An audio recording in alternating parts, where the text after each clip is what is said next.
రణ్వీర్ అంతు తేల్చాలని అమర్ కోపంగా రణ్వీర్ ఇంట్లోకి వస్తూ ఉంటాడు. అప్పటికే మనోహరి రణ్వీర్ ఇంటికి వస్తుంది. కోపంగా వస్తున్న అమర్ని చూస్తూ రణ్వీర్, రెండి అమరేంద్ర గారు రెండి అని వెటకారంగా వెల్కమ్ చేస్తూ ఉంటాడు.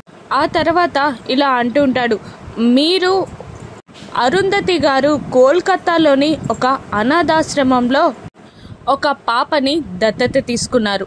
తను ఎవరో కాదు, నా కూతురు దుర్గా అని రణ్వీర్ అనగానే అమర్ షాక్ అవుతాడు.